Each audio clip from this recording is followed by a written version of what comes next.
Γεια σας, είμαι η Αγγελική Γρηγοροπούλου, είμαι ηθοποιός και σήμερα θα δούμε τι θέση μπορεί να έχει ένας τυφλός σε μία έκθεση φωτογραφίας.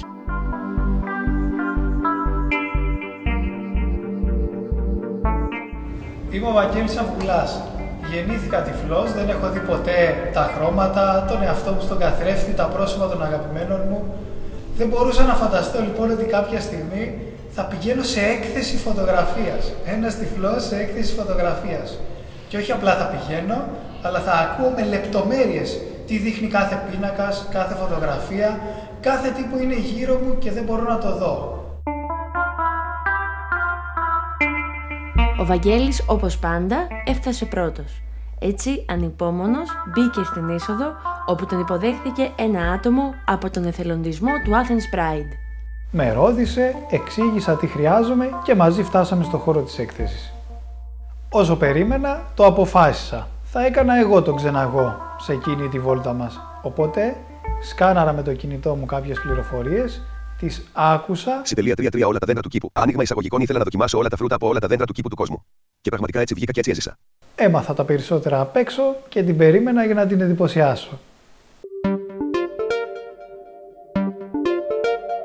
Η ταινία θα προβληθεί στην αίθουσα Μηχανουργείο. Η αίθουσα είναι προσβάσιμη, διαθέτει εξωτερικές αναπηρικές τουαλέτες και πάρκινγκ.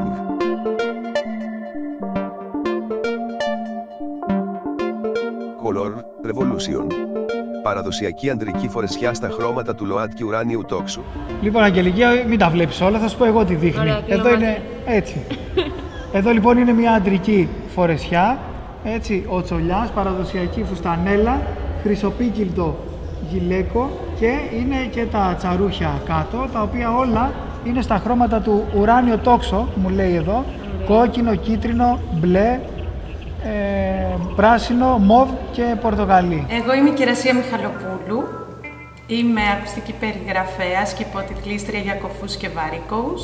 Ουσιαστικά μας δίνεται ένα υλικό από τον εκάστοτε καλλιτέχνη δημιουργό και χρειάζεται η εικόνα που αναπαρίσταται σε αυτά να την περιγράψουμε για κάποιον που δεν βλέπει. Να περιγράψουμε δηλαδή το περιεχόμενο της εικόνας και την ατμόσφαιρα που αυτή αποπνέει. Έτσι λοιπόν είδα και την έκθεση του Athens Pride μέσα από τα μάτια της Αγγελικής και τις περιγραφές της, αλλά και πολλά επέλεξα να τα δω μέσα από την τεχνολογία. Να σκανάρω και να ακούω την πληροφορία στο κινητό μου. Βάλαμε το κινητό στο QR code, το σκάνερ ο Βαγγέλης. Ακούστηκε μία περιγραφή από την εφαρμογή, πάρα πολύ γρήγορα. Άρχισε κάτι να μιλάει ρομποτικά κάπως έτσι. Δεν καταλαβαίνω πιστό. Αυτό που έγινε σήμερα για μένα είναι μαγικό. Γιατί, εμείς βλέπουμε μια φωτογραφία, δεν θα μπούμε στη διαδικασία της περιγραφής, είναι άλλα τα ερεθίσματα. Οπότε μπήκα εγώ στη διαδικασία να περιγράψω στο Βαγγέλη τις φωτογραφίες, με έκανε και εμένα να τις δω με άλλα μάτια.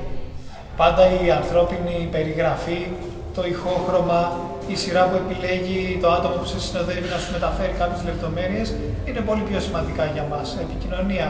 Η τεχνολογία μας δίνει την αυτονομία μας. Δεν έρχεται όμως να αντικαταστήσει, αλλά να υποκαταστήσει την ανθρώπινη επαφή και επικοινωνία.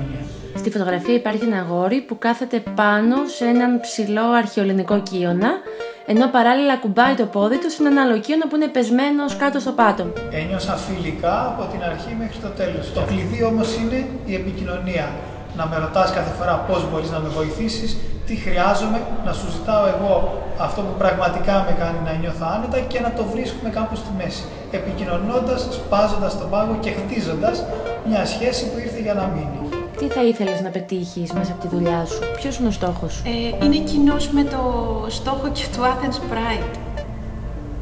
Βασικά, ορατότητα. Είναι αυτή η λέξη, η μαγική λέξη ορατότητα και ισοτιμία, που ακόμη και για τα άτομα με αναπηρία στη χώρα μας δεν είναι δεδομένη, δεν είναι εδραιωμένη. Δεν υπάρχει προσβασιμότητα δηλαδή για να μπορούν να είναι ανάμεσά μας ισότιμα. Οπότε σου απαντώ ότι αυτός είναι ο στόχος και το όραμά μου, να μπορούν αδιακρίτως και ανεξαιρέτως να είναι σε οποιαδήποτε έκθεση, σε οποιαδήποτε παράσταση, σε οτιδήποτε καλλιτεχνικό και πολιτιστικό συμβαίνει, να μπορούμε να τους δώσουμε αυτή την πρόσβαση, να δημιουργήσουμε τη γέφυρα. Έχει αποδειχθεί ότι η όραση είναι τεμπέλικη αίσθηση και όσοι βασίζονται στην όραση δεν αφήνουν χώρο στα μηνύματα, στα ερεθίσματα, σε αυτά που θέλουν να πούν όλες οι άλλες αισθήσεις. Δανείστε και δανειστείτε μηνύματα από τις άλλες αισθήσεις και θα κερδίσετε χαμόγελα.